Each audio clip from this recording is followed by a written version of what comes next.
Thomson's model, जे जे Thomson's model, जे जे Thomson's model. कुछ atomic model वो अपन देखेंगे। जे जे थॉमसन्स मॉडल के अकॉर्डिंग, या जे जे थॉमसन्स मॉडल को also called plum pudding model, also called plum pudding model, and or watermelon model, watermelon model, plum pudding model and watermelon model। Model है क्या? तो according to Thomson's model,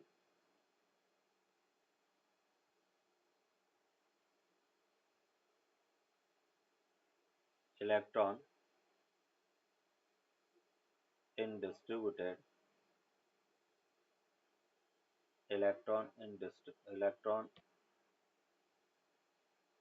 electrons are distributed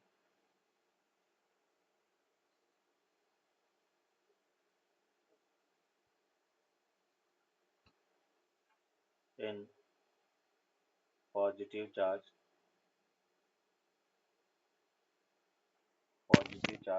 like seeds in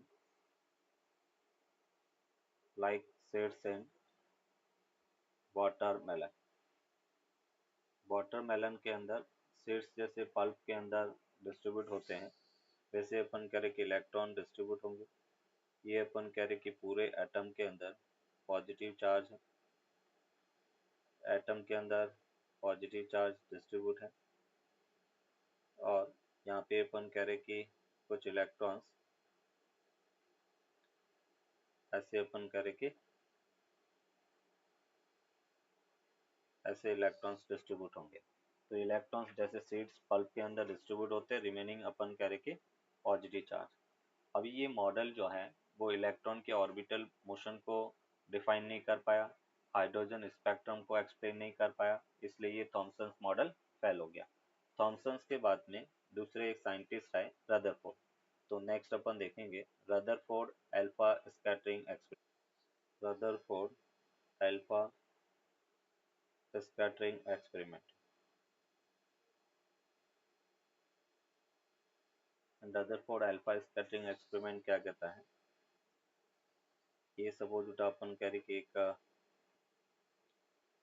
screen है,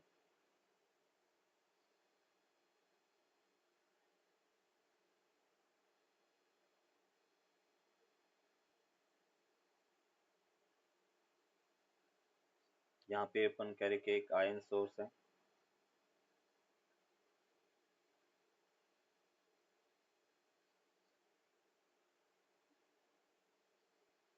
ये ion source है। यहाँ पे हम कहेंगे कि एक गोल्ड फॉयल है, थिन गोल्ड फॉयल है। इस आयन, ये अपन कह रहे कि अल्फा पार्टिकल्स है, अल्फा पार्टिकल्स को एमिट कर रहा है। ये गोल्ड फॉयल है, गोल्ड फॉयल। यहाँ पे अपन कह रहे कि अल्फा पार्टिकल है वो बम्बार्ड करेंगे डिफरेंट डिफरेंट एंगल पर। इस टाइप से अपन कह रहे कि बम्बार्डमेंट हो रहा है। ये स्क्रीन है, जिंक सल्फाइड फ्लोरोसेंट स्क्रीन है, फ्लोरोसेंट स्क्रीन।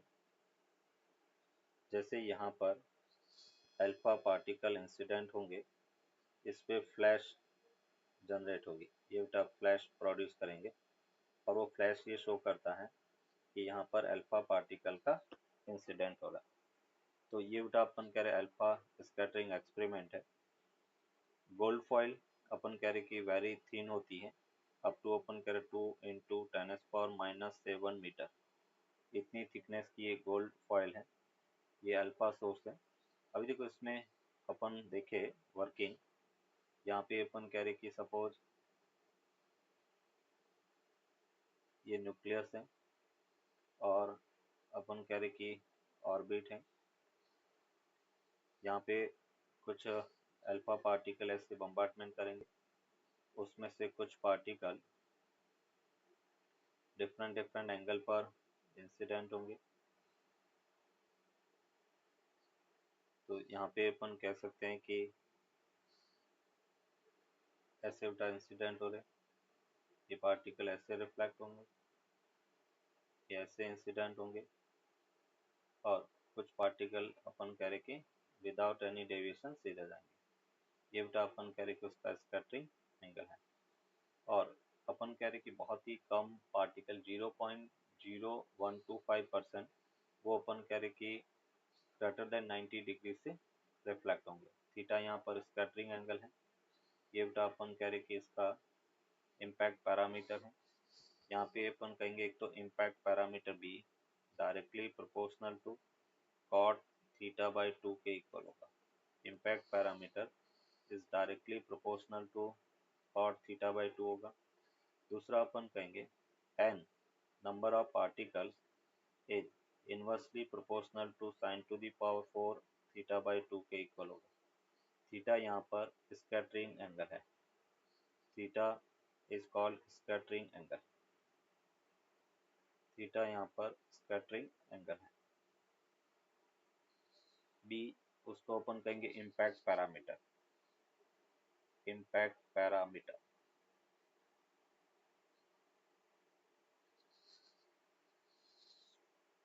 अभी इसके observation upon for alpha scattering experiment का ऑब्जर्वेशन देखे तो हम कहेंगे कि few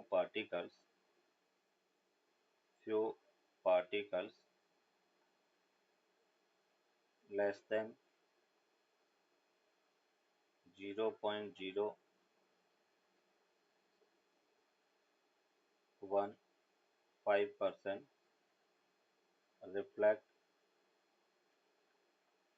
reflects back at more than 90-degree angle. Few particles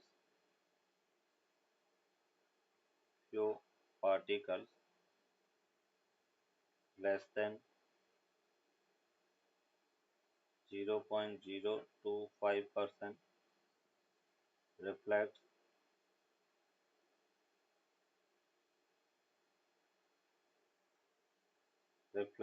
at an angle greater than 1 degree.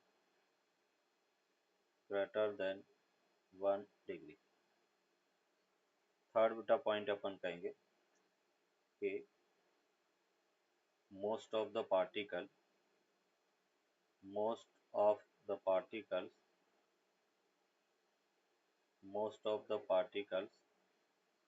99.85% passes undeflected from the atom. Four particles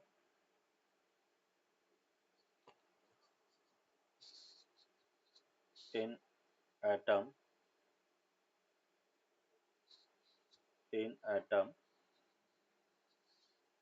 most of the heavy in atom there is a heavy region. There is a heavy region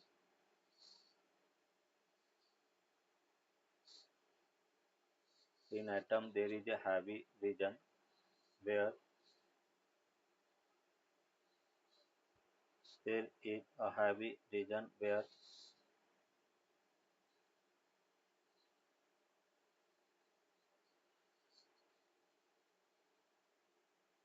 heavy region which is called which is called nucleus. Fifth point,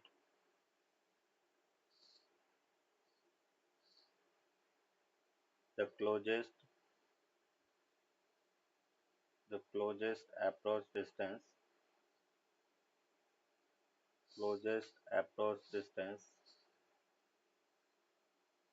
of the closest approach distance of the nucleus, sorry, alpha particle, closest approach distance of the alpha particle is called radius of nucleus. Radius of nucleus. जैसे अपन कह रहे कि ये atom है, alpha particle बेटा यहाँ पे आया, अल्फा का जो चार्ज है वो ये टू प्रोटॉन के इक्वल है, इसकी kinetic energy half M V square है। गोल्ड न्यूक्लियस है जिसका एटॉमिक नंबर 79 है, तो यहाँ से अपन कहेंगे कि energy conservation half M V square equals to Z E into the two E, और ये हमने लिखा 4 pi epsilon not R. R equals to क्या होगा, तो हम कह सकते हैं Z E square pi epsilon not M V square बेटा। ये अपन कह रहे कि रेडियस ऑफ न्यूक्लियस होगा या क्लोजेस्ट अप्रोच डिस्टेंस, जेड अपन कह रहे कि 79 है एटॉमिक नंबर, तो इसको अपन इजीली सॉल्व कर सकते हैं।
The nucleus, around the nucleus. अभी ये तो बेटा इसका ऑब्जर्वेशन था, अभी अपन देखेंगे limitation of Rutherford, limitation of Rutherford alpha scattering,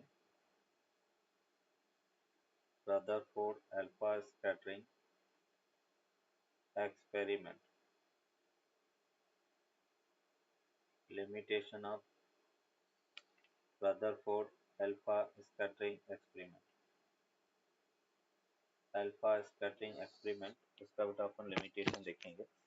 first limitation क्या है कि रदरफोर्ड ने ये बताया कि इलेक्ट्रॉन ऑर्बिटल मोशन करते हैं, बट क्लासिकल फिजिक्स हमें ये कहती है कि जब भी कोई इलेक्ट्रॉन या चार्ज सर्कुलर मोशन करेगा तो वो इलेक्ट्रोमैग्नेटिक वेव रेडिएट करेगा, और इलेक्ट्रोमैग्नेटिक वेव रेडिएट कर रहा है तो धीरे धीरे एनर्जी लॉस होगा, और एनर्जी लॉस होगा तो एक टाइम ऐसा आएगा कि इलेक्ट्रॉन न्यूक्लियस के अंदर गिर जाएगा।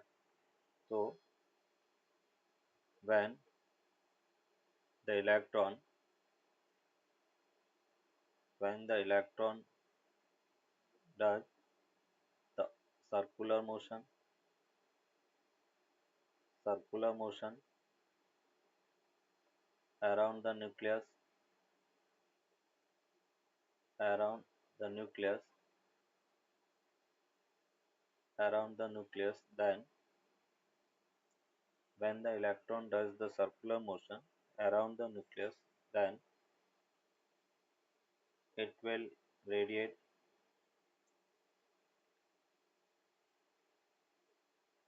EM wave, hence the energy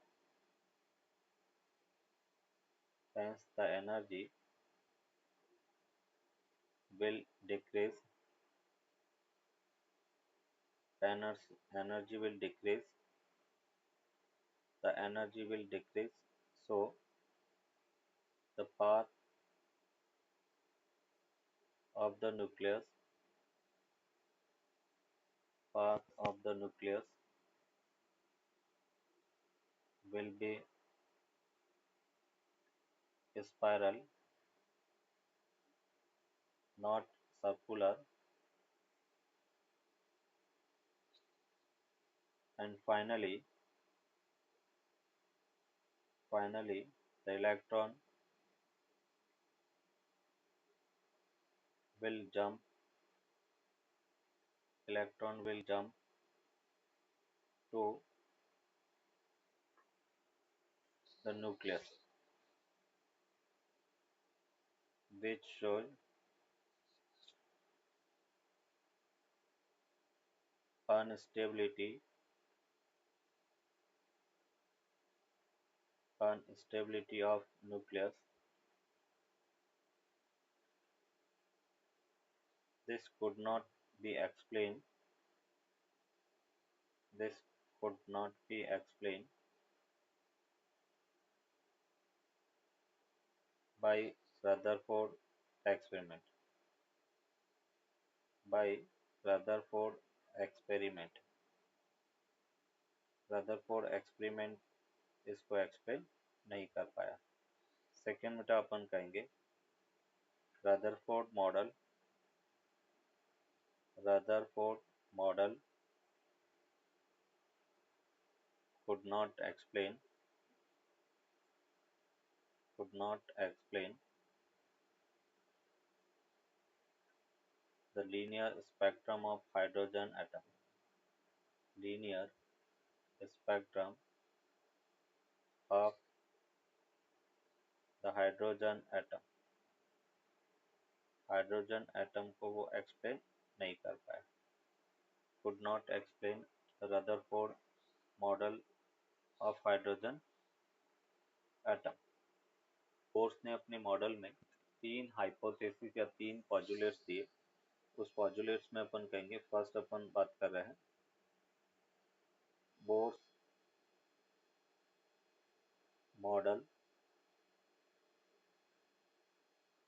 model based on Rutherford model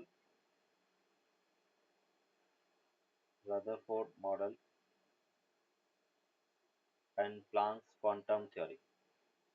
bourse ने रदरफोर्ड मॉडल और प्लैंक्स की क्वांटम थ्योरी उसका बेसिस पर अपने तीन पॉजुलेट्स दिए।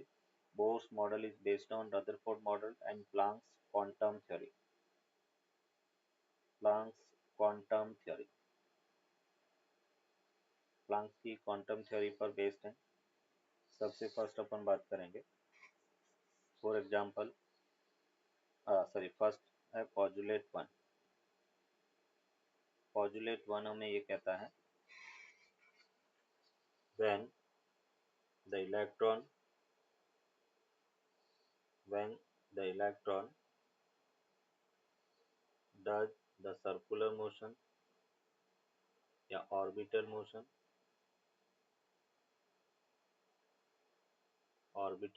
then the electrostatic force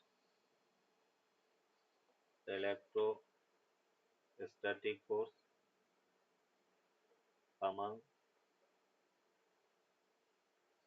all fundamental forces sorry among electrostatic force between electron and the nucleus provides required centripetal force, provides the centripetal force, required centripetal force। जैसे हम कह रहे ये न्यूक्लियस है, न्यूक्लियस में बेटा अपन कह रहे कि जेड नंबर ऑफ प्रोटॉन्स है, ये इलेक्ट्रॉन किसी भी स्पीड से सर्कुलर मोशन कर रहा है, तो हम कह सकते हैं कि जेड ई का square centripetal force 4 pi epsilon R square equals to M V square upon R के इक्वल होगा। Z E square upon 4 pi epsilon R equals to M V square by R के equal होगा। That is equation 1। ये positive electron does the orbital motion only in that orbit in which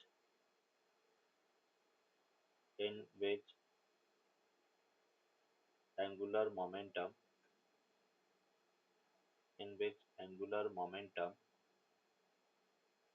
will be integer integer multiple of will be integer multiple of the electron does the orbital motion only in that orbit in which angular momentum will be integer multiple of the h upon 2 pi। मतलब हम कह सकते हैं कि angular momentum M V R equals to N times H upon 2 pi. ये postulate 2 है। Third postulate है जो बेस्ड ऑन प्लांक्स थ्योरी है, प्लांक्स क्वांटम थ्योरी। तो पॉजुलेट 3 क्या कहता है कि जब कोई इलेक्ट्रॉन हाई एनर्जी ऑर्बिट में से लोअर एनर्जी ऑर्बिट में जंप करता है, when an electron jump from high energy orbit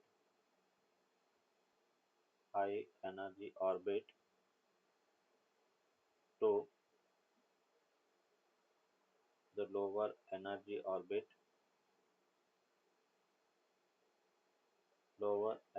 orbit, then when an electron jumps from high energy orbit to the lower energy orbit, then it will radiate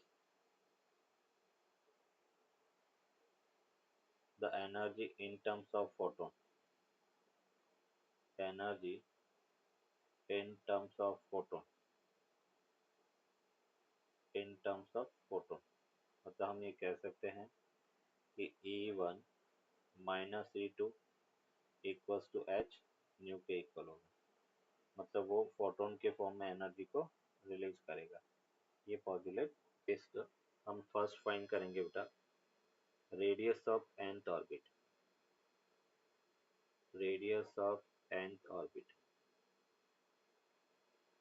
nth orbit की अपन radius find करेंगे are N बेटा, या simple are लिख सकते हैं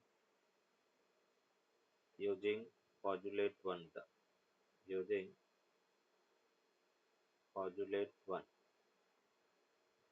1 क्या कहता है Z E square upon 4 pi epsilon not R equals to M V square, एक आर से आर कैंसिल आउट हो गया। That is equation 1। अभी अपन कह रहे हैं यूजिंग पॉजुलेट 2,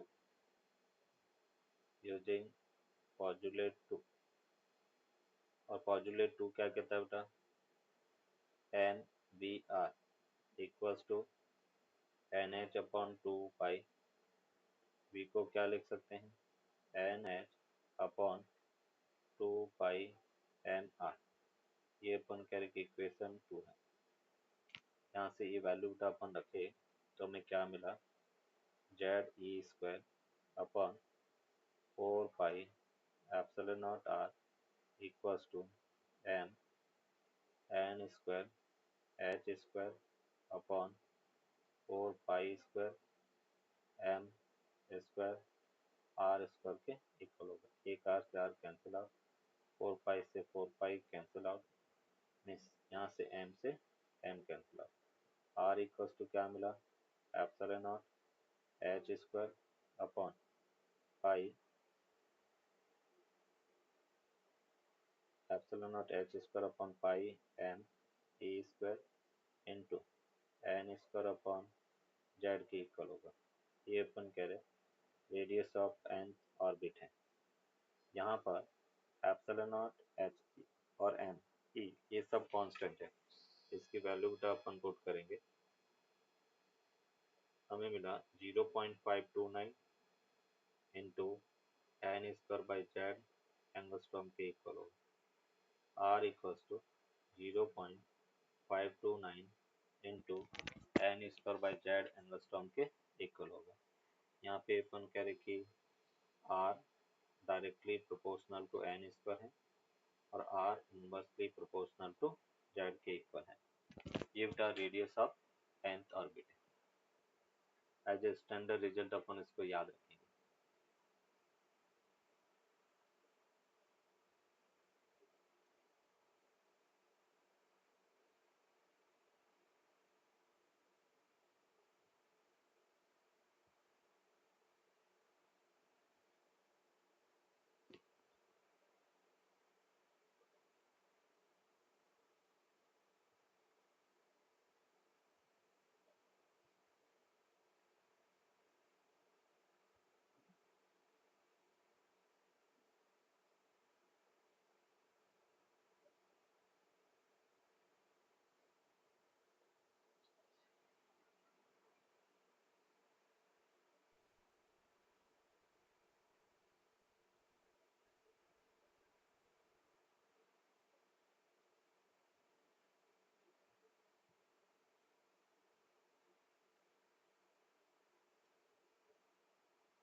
नोट कर दिया बेटा।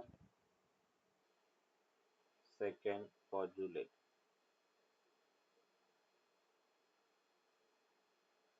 एंड सेकेंड पॉजुलेट क्या कहता है, M V R equals to N H upon 2 pi. अगर बेटा वी फाइंड करना तो हम लिख सकते हैं N H upon 2 pi M into R. और आर अभी हमने फाइंड किया, आर क्या होता है epsilon not H square upon pi M A square into the N square by Z. ये वैल्यू अपन पुट करेंगे, V equals to N H upon 2 pi M, और उसको हम लिख सकते हैं pi M A square Z upon epsilon not H square into N square होगा। पाई से पाई एम से एम कैंसिल आउट, पाई से पाई कैंसिल आउट, मीन्स यहाँ से अपने को मिला वी इक्वल्स टू एक एच से एच कैंसिल आउट, तो इसको हम लिख सकते हैं E square upon 2 epsilon not H into Z by एक एन से N cancel out, Z by N के इक्वल होगा। ये बेटा वेलोसिटी का फॉर्मूला है। इसको अपन थोड़ा सा मॉडिफाइड करेंगे तो देखो क्या मिलेगा। मैं सी से मल्टीप्लाई और सी से डिवाइड करता हूँ, तो यहाँ से बेटा अपने को मिला E square upon 2 epsilon not C H into the C, और ये जेड बाई एन के इक्वल होगा। मीन्स वी इक्वल्स टू हम लिख सकते हैं alpha C into Z by N, और उसको हम ऐसे भी लिख सकते हैं C upon 137 into Z by N, और उसकी वैल्यू बेटा अपन रखें तो हमें मिलेगा 2.17 into 10⁻⁶ into Z by N metre पर सेकेंड के इक्वल होगा। ये बेटा अपन कह रहे कि इसकी न्यूमेरिकल वैल्यू है। यहाँ पे जो अल्फा हमने लिखा है, अल्फा बेसिकली किसके इक्वल है, 1/37। इसको अपन स्पेक्ट्रल पॉइंट कांस्टेंट कहेंगे बेटा, spectral point constant. Alpha equals to 1/37 है, that is called spectral point constant. तो T equals to 2 pi R upon टा ऑर्बिटल वेलोसिटी होगा। आर को हमने अभी लिखा है epsilon not H square upon pi M A square into टा N square by Z. V equals to क्या था, तो उसको हमने कहा था E square upon 2 epsilon not H square into Z by N. ये वैल्यू बेटा रखेंगे तो टाइम पीरियड हमें मिला 2 पाई आर। आर को हमने लिखा epsilon not H square upon pi M A square into N square by Z. तो बेटा 1/v को हम लिख सकते हैं 2 epsilon not H square upon A square into N by Z. इस यहाँ से अपने को मिला टी इक्वल्स टू पाई से पाई क्या होगा, cancel out, means 4 epsilon not square H to power 4 और ये अपन कर M A to the power 4 into N cube upon Z square के इक्वल होगा। यहाँ पे जो रिजल्ट याद करना है वो याद क्या रखना है, T is directly proportional to N cube upon Z square के इक्वल होगा। टाइम पीरियड जो है वो N cube upon Z square के डायरेक्टली प्रोपोर्शनल होगा।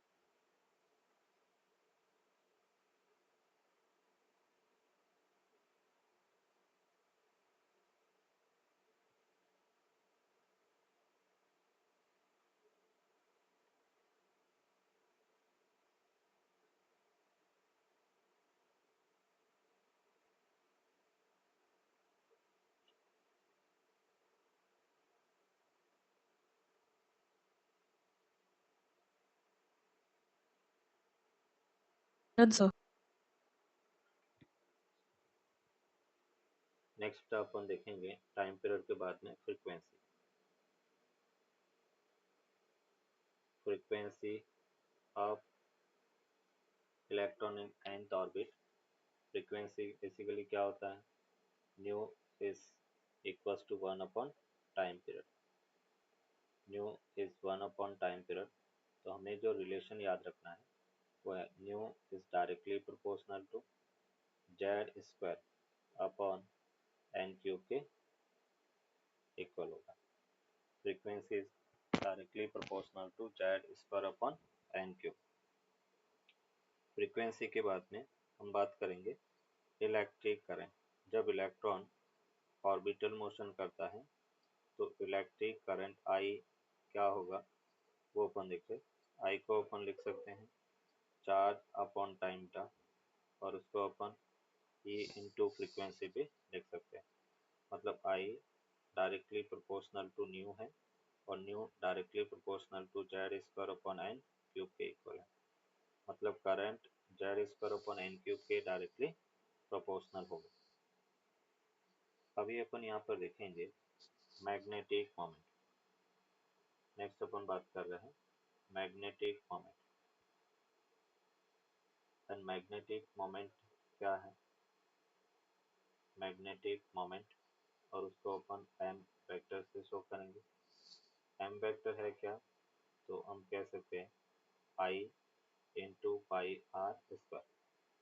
आई को हम लिखेंगे E upon time period into pi R square. Time period को हम लिख सकते हैं E upon 2 pi R V into pi R square. Pi R से पाई आर क्या हो गया, कैंसिल आउट। इससे हमें मिला ई वी आर अपॉन 2। ये मैग्नेटिक मोमेंट है। मैं क्या करता हूँ, मास ऑफ द इलेक्ट्रॉन से multiply mass of the electron से डिवाइड। तो m equals to E upon 2m into the M V R. ये हमने लिखा। एम वी आर किसके इक्वल है? तो एम वी आर वो अपन कह रहे कि एंगुलर मोमेंटम एल के इक्वल है। एम वी आर वो एंगुलर मोमेंटम एल के इक्वल है। यहाँ से क्या मिलेगा? तो हम कह सकते हैं कि M equals to E by 2m into angular momentum L के इक्वल होगा। M equals to E by 2m into L के इक्वल होगा। और यहाँ से बेटा एल एल एंगुलर मोमेंटम है, उसको अपन क्या लिख सकते हैं? N H upon 2 pi. तो यहाँ से M equals to E H upon 4 pi M into N के इक्वल होगा। और एम को हम लिख सकते हैं म्यू बी इंटू एन। और यहाँ पे जो म्यू बी है उसको अपन कहेंगे बोर मैग्नेट्रॉन। मतलब इसको हम लिख सकते हैं E H upon 4 pi M, और उसको हम कहेंगे Bohr magnetron. That is the unit of magnetic moment. Another unit of magnetic moment, एक यूनिट तो क्या होता है? Ampere into metre square. और दूसरा अपन कहेंगे बोर मैग्नेट्रॉन की एनर्जी क्या होता है? तो काइनेटिक एनर्जी को हम लिख सकते हैं हाफ एम वी स्क्वायर। अभी हम पॉजुलेट 1 की बात करें। यूजिंग पॉजुलेट 1, पॉजुलेट 1 से हम एम वी स्क्वायर की वैल्यू बेटा यहाँ पे पुट करेंगे। तो एम वी स्क्वायर वो क्या होता है? Z E square upon 4 pi epsilon not R. ये वैल्यू पुट करेंगे तो काइनेटिक एनर्जी हमें मिला Z E square upon 8 pi epsilon not R के इक्वल होगा। ये काइनेटिक एनर्जी ऑफ इलेक्ट्रॉन है। सेकेंड हम देखेंगे पोटेंशियल एनर्जी ऑफ इलेक्ट्रॉन का। एंड पोटेंशियल एनर्जी वो क्या होता है? पोटेंशियल एनर्जी, पोटेंशियल एनर्जी को अपने का यू। एंड पोटेंशियल एनर्जी क्या होगा? तो हम कह सकते हैं U equals to minus Z E का square upon 4 pi epsilon not R के इक्वल होगा। जैसे अपन इलेक्ट्रोस्टैटिक में देखते हैं के Q1 Q2 अपॉन आर, वही फॉर्मूला अपन कह रहे कि यहाँ पर भी है minus Z E square upon 4 pi epsilon not R. Third अपन बात करें total energy. And total energy क्या होगा? Sum of the kinetic plus potential energy. तो टोटल एनर्जी को हम लिख रहे हैं E total that is equals to potential plus kinetic potential energy minus Z E square upon 4 pi epsilon not R. And total energy वो अपने पास है Z E square upon 8 pi epsilon not R. ये अपन कह रहे कि total energy है। और यहाँ से बेटा क्या मिलेगा? Minus Z E square upon 8 pi epsilon not R के इक्वल होगा। ये टोटल एनर्जी ऑफ एटम है, इलेक्ट्रॉन है। इलेक्ट्रॉन की टोटल एनर्जी।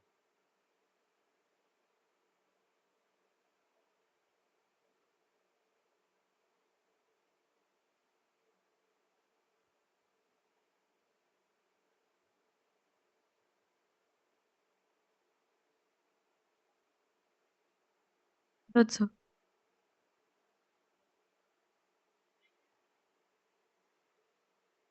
और अपन याद रखते हैं वो रिलेशन क्या है कि total energy is equals to minus of kinetic energy and half of the potential energy के इक्वल होगा। Total energy is equal to negative of kinetic energy और half of the potential energy के equal.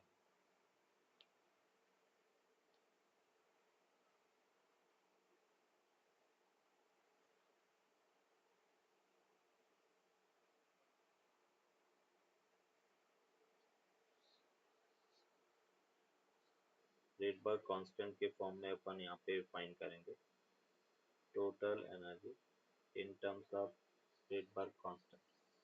Means यहाँ पे अपन कहेंगे कि जैसे अभी हमने बेटा कहा टोटल एनर्जी, और वो क्या था minus Z E square upon 8 pi epsilon not R, minus Z E square upon 8 pi epsilon not R. यहाँ पर अगर मैं आर की बात करता हूँ, आर अपने को क्या मिलेगा, उसको हम कह सकते हैं epsilon not H square upon pi M A square into N square upon Z के इक्वल होगा। मीन्स टोटल एनर्जी वो अपने को मिला minus Z E square upon 8 pi epsilon not, इसको अपने लिखा pi M A square upon epsilon not H square into Z by N square.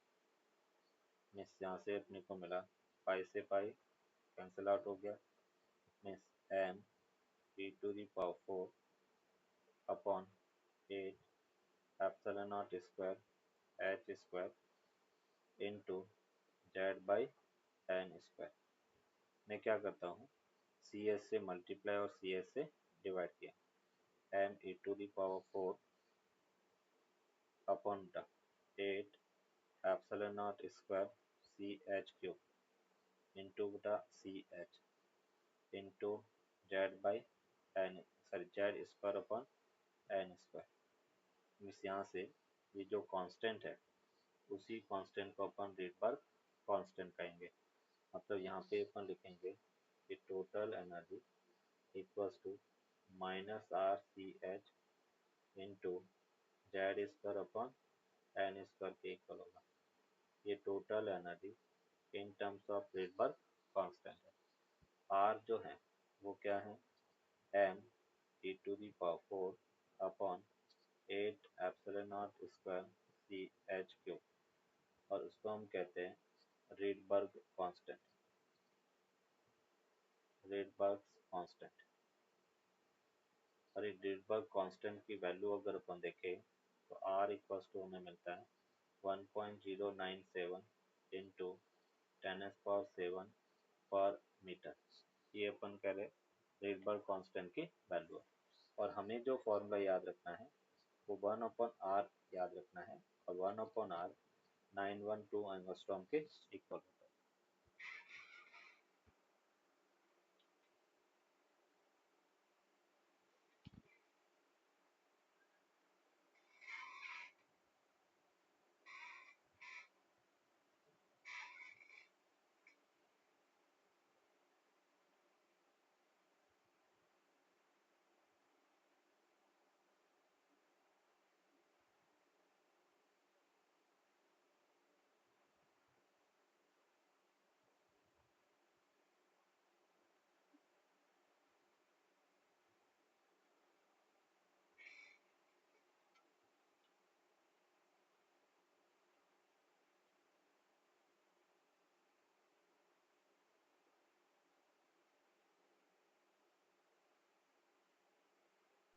So is that meter inverse?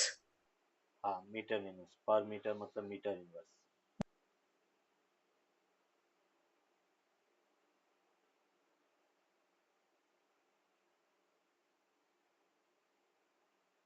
That's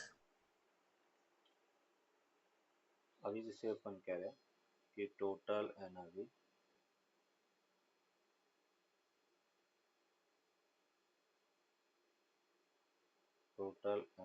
of H atom, hydrogen atom की अपन total energy देखेंगे। जैसे total energy का क्या formula मिला, इसको अपन लिख सकते हैं यहाँ पर उठा, इसके आगे एक बार और लिख लो एक छोटा सा। ये जो कांस्टेंट की जब अपन वैल्यू रखते हैं तो ई टी उठा अपने को मिलेगा -13.6 into Z square upon N square electron volt. R C और एच तीनों की वैल्यू रखते हैं तो ये इलेक्ट्रॉन के nth ऑर्बिट की टोटल एनर्जी है, -13.6 into Z square upon N square.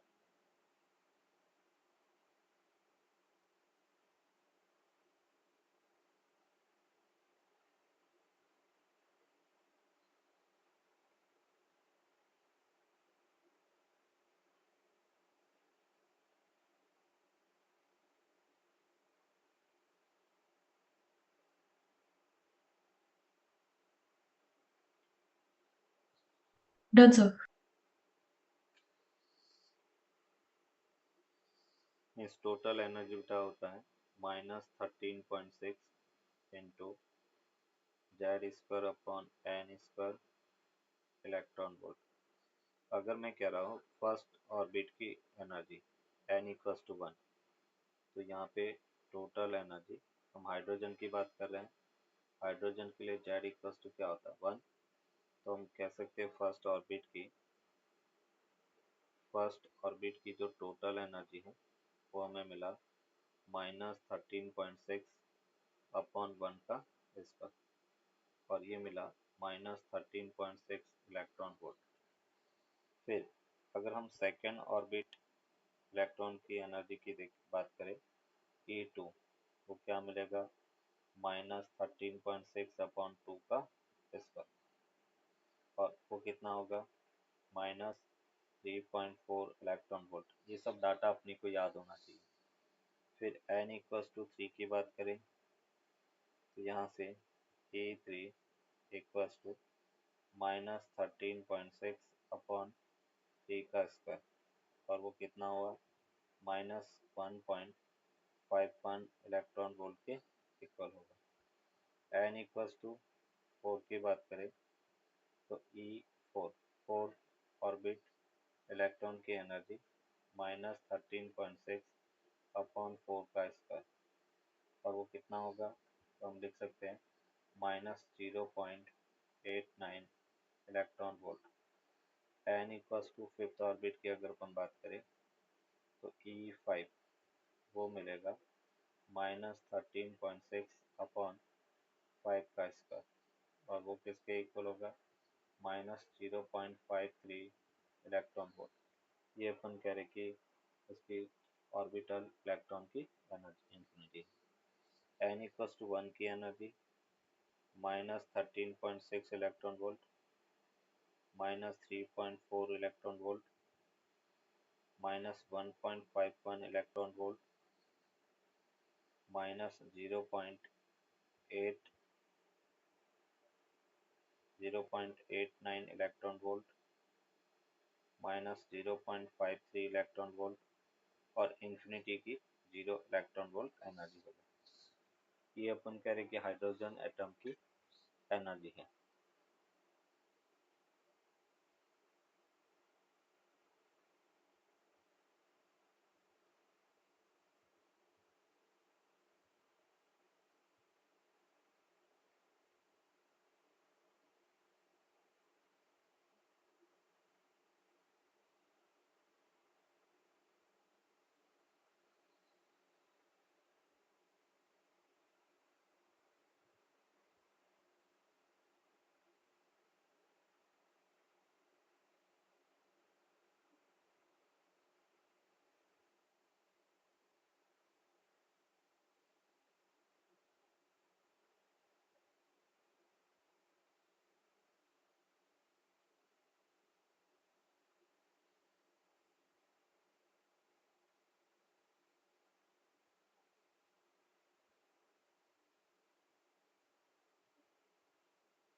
Done, sir.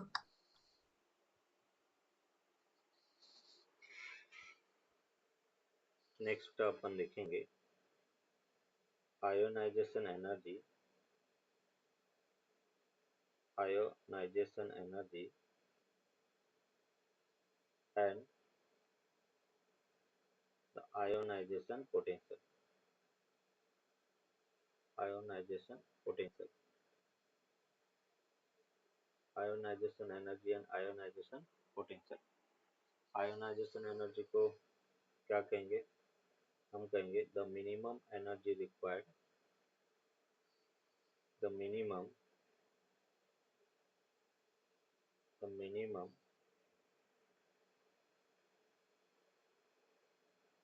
minimum energy required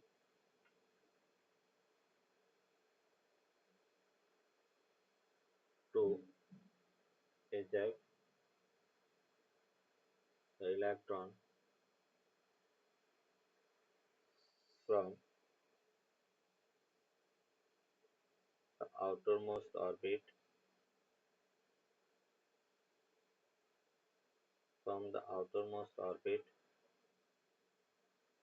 of the atom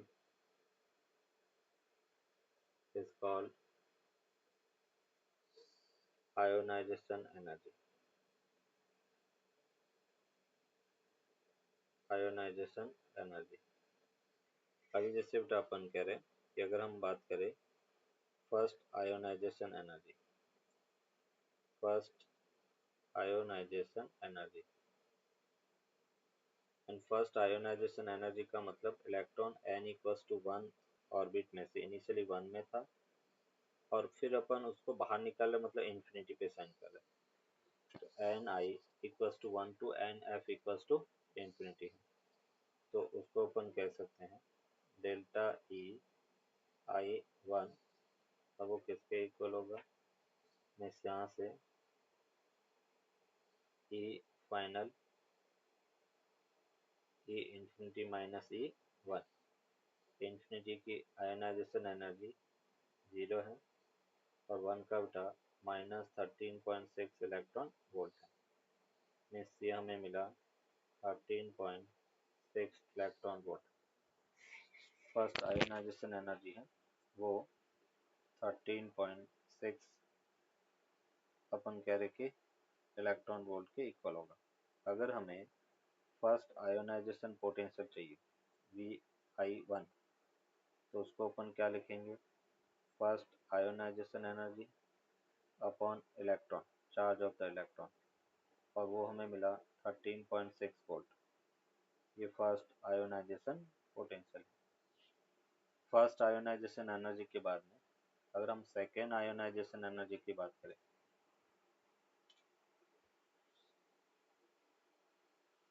second ionization energy,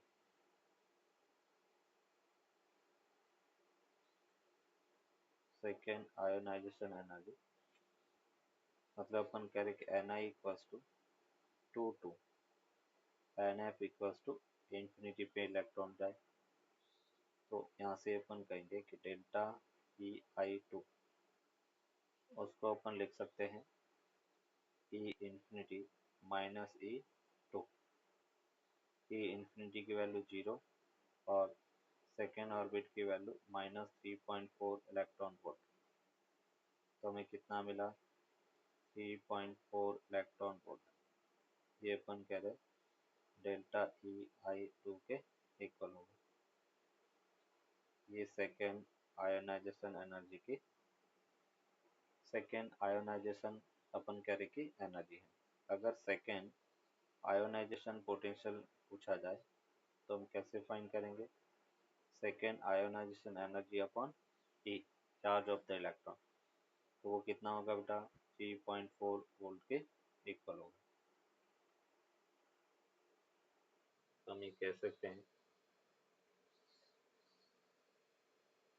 the minimum या the amount of energy required,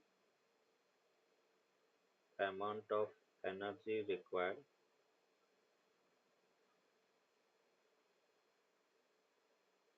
to send, amount of energy required to send any electron from ground state to any higher energy orbit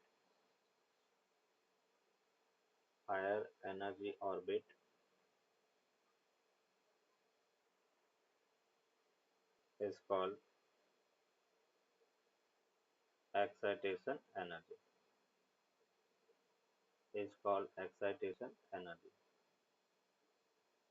तो हम कह रहे हैं the amount of energy required to send any electron from ground state to any higher energy orbit is called excitation energy, and the required potential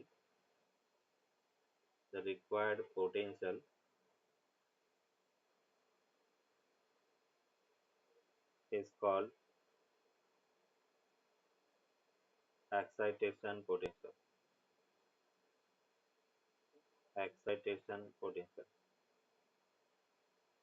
Required potential is called excitation potential. तो ये excitation energy and excitation potential है। जैसे हम बात कर रहे हैं energy first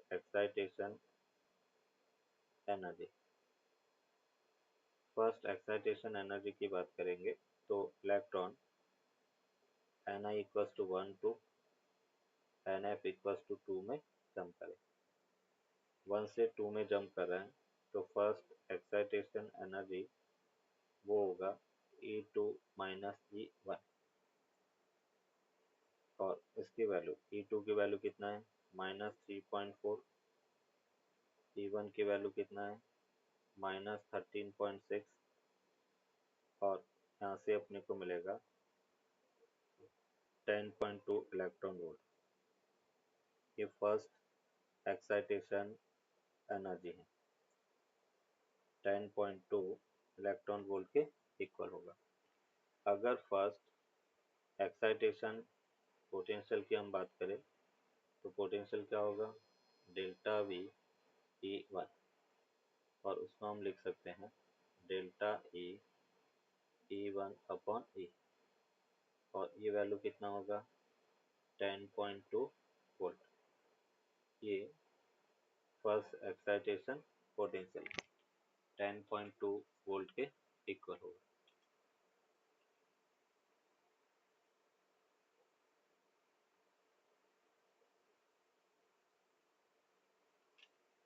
अगर हम सेकेंड एक्साइटेशन एनर्जी की बात करें, second excitation energy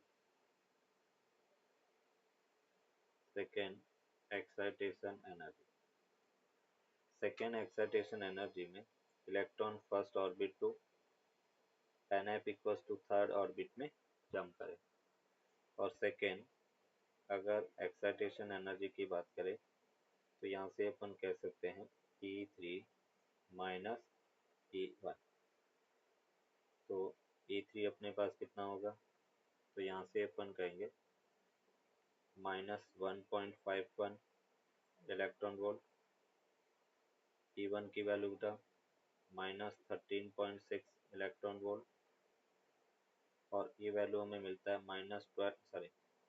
+12.09 electron volt. ये सेकेंड एक्साइटेशन एनर्जी है। ये डाटा बेटा अपने को याद होना चाहिए, अगर डाटा याद है तो कैलकुलेशन अपन करके फास्ट होगी।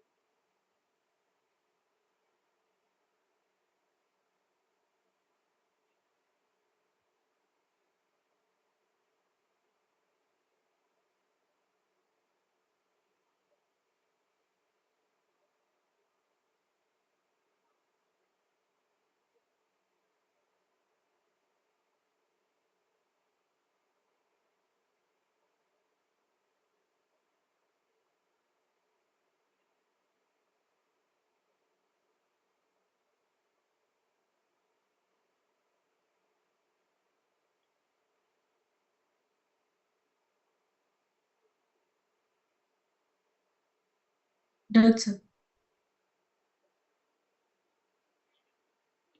अगर अपन सेकेंड एक्साइटेशन पोटेंशियल की बात करें बेटा तो पोटेंशियल क्या होगा excitation energy upon charge of the electron. और वो अपने को मिला 12.09 वोल्ट। ये सेकेंड एक्साइटेशन पोटेंशियल। इसमें बेटा अपन कह रहे हैं जो इंफॉर्मेशन अपने को याद रखनी है, अगर nth एक्साइटेशन स्टेट की बात करें, nth एक्साइटेशन स्टेट, और nth एक्साइटेशन स्टेट में अपन कहेंगे ni equals to 1 to nf equals to n plus 1 में जंप करेगा। मतलब अपन कह रहे हैं अगर थर्ड एक्साइटेशन स्टेट है तो इलेक्ट्रॉन 1 से फोर्थ में जंप करेगा। अगर फिफ्थ एक्साइटेशन स्टेट है तो electron ni equals to 1 to nf equals to 6 में जंप करेगा। और यहाँ पे अगर nth एक्साइटेशन स्टेट के लिए एनर्जी अगर फाइंड करना तो हम क्या लिखेंगे, E n plus 1 minus E1। ये nth एक्साइटेशन स्टेट की एनर्जी होगा, E n plus 1 minus E1। अभी बेटा अपन कह रहे कि यहाँ पे नोट करके अपन कुछ पॉइंट लिखेंगे। सबसे फर्स्ट पॉइंट अपन कहेंगे कि जब कोई इलेक्ट्रॉन एक्साइटेशन स्टेट में जाता है तो वो 10⁻⁻8 सेकेंड से कम टाइम में वापस ग्राउंड स्टेट में आएगा। मतलब अपन कहेंगे an electron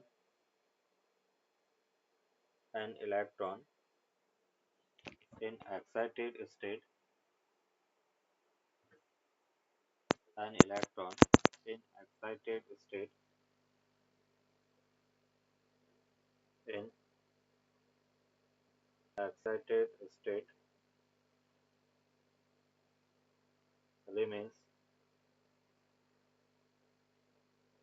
only for less than 10⁻⁻8 seconds, and by releasing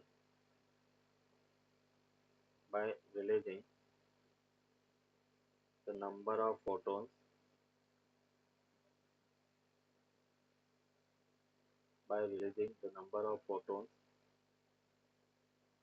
and comes to the ground state,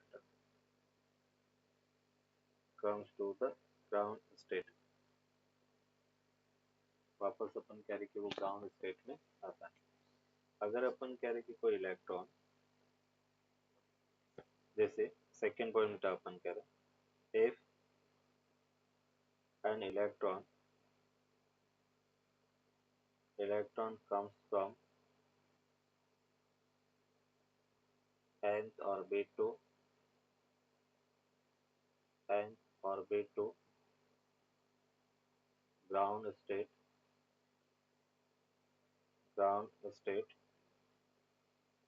then the total number of spectral line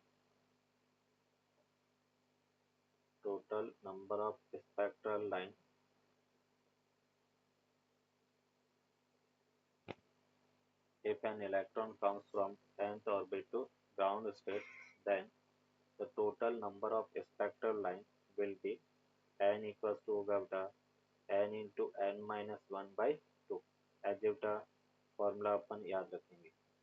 nth orbit में से अगर अपन कह रहे ग्राउंड स्टेट में आता है तो number of spectral line n into n minus 1 by 2 के इक्वल होगा। फॉर एग्जाम्पल जैसे बेटा अपन कह रहे कि n इक्वल्स 4 से वो ग्राउंड स्टेट में आ रहा है तो नंबर ऑफ स्पेक्ट्रल लाइन क्या होगा, n equals to 4 into 4 minus 1 divide by 2, और वो कितना हो गया बेटा 12 डिवाइड बाई 6 हो गया। तो कैसे देखो 6 होगा, ये अपन कह रहे कि 4 है, 3 है, ये 2 है, और ये अपन कह रहे कि 1 है। यहाँ पे अपन कह रहे कि n equals to 1, n equals to 2, n equals to 3, n equals to 4। अभी अपन कह रहे हैं कि सपोज देखो एक तो ये हो गया कि सीधा इसमें आ जाए 4 से 1 में। दूसरा ये कि 4 से 2 में आ जाए, 2 से 1 में आ जाए। एक ये है कि वो 4 से 3 में आ जाए, 3 से 2 में आ जाए, 2 से 1 में आ जाए। एक 4 से 3 में आ जाए और 3 से अपन कह रहे कि वो डायरेक्ट 1 में आ जाए। तो टोटल अभी देखो कितने फोटॉन्स कितनी लाइन से उठा। ये फर्स्ट है, ये अपन कह रहे कि सेकेंड, ये थर्ड, ये उठा फोर्थ, ये 5 और ये 6। तो total number of spectral lines कितनी होगी बेटा? 6 होगी। और as a standard as a result अपन इस फॉर्मूले को याद रखें।